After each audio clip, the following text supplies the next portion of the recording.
Ceci est de la paille prête à sortir du champ tout juste récoltée. Au lancement des moissons 2019, Krone avait emmené une unité de sa Prémos en Normandie. Cette Prémos est capable de faire des pellets au champ, donc travailler directement dans l'Andin. Mais l'objectif, c'est de la faire travailler au minimum 10 mois par an. Et donc pour ça, Krone développe une unité stationnaire qui permet d'alimenter la machine grâce à des balles cubiques par le biais de rouleaux démêleurs. Dans la région, une association d'agriculteurs créée cette année offre un bon exemple de public pouvant être intéressé par cet outil. On est une trentaine d'éleveurs avec 5-6 céréaliers donc sur un projet donc, de séchoir collectif pour sécher 100 à 120 hectares de luzerne avec l'idée au départ de faire un échange de luzerne fumier. On est en pleine étude des coûts, des options aussi de conditionnement, donc c'est pour ça qu'on regarde aussi pas mal donc, la Prémos là, de chez Krone par rapport au pellet, parce qu'il y a une grosse demande en fait au niveau éleveur, à peu près la moitié du volume qui serait conditionné en pellet. C'est une demande par rapport déjà au stockage, au transport et aussi à la distribution. Et puis on compte vraiment dans le rumen des bovins. Dans le cadre de l'Experience Tour de Krone, la machine va voyager partout en Europe afin de gagner en expérience d'utilisation un peu partout en Europe. Le but principal est justement de gagner en expérience. On espère pouvoir avoir une commercialisation l'année prochaine de la machine en petite unité en France et dans le reste de l'Europe et dans le reste du monde, et de développer petit à petit le volume commercialisable dans chaque pays. Et encore une fois, c'est une machine qu'on commercialisera à des réels partenaires qui ont envie de développer la machine, et on les accompagnera à chaque fois qu'il y aura une machine de vente. En termes de clients qu'on vise, on a les prestataires de services entrepreneurs, les CUMA bien évidemment, et aussi les groupements d'agriculteurs sur du foin et de la luzerne pour l'alimentation animale.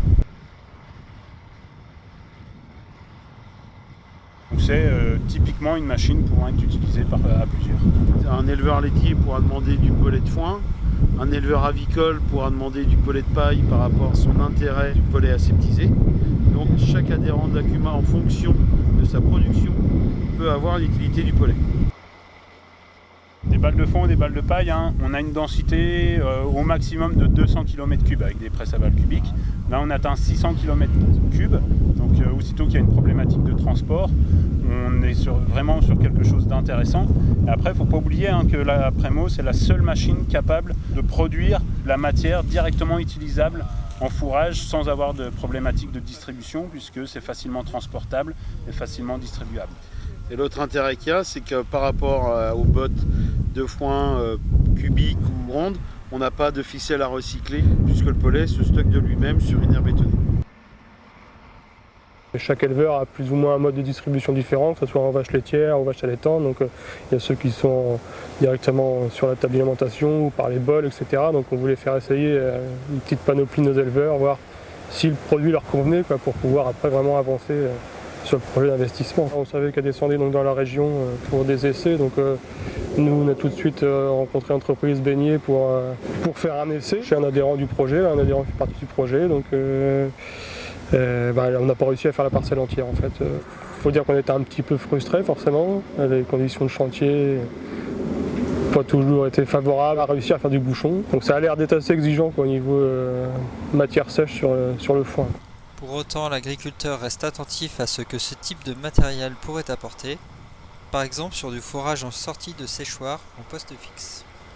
On est un peu plus confiant quand même par rapport à ça, parce qu'on est sûr de sortir comme un produit plus homogène qu'au champ. Donc je pense qu'au niveau débit de chantier et puis réussite du bouchon, je pense qu'on aura moins de difficultés, Donc après, quid de la... Qu'est-ce qu'on met comme puissance devant pour faire tourner la machine, tout ça en poste fixe.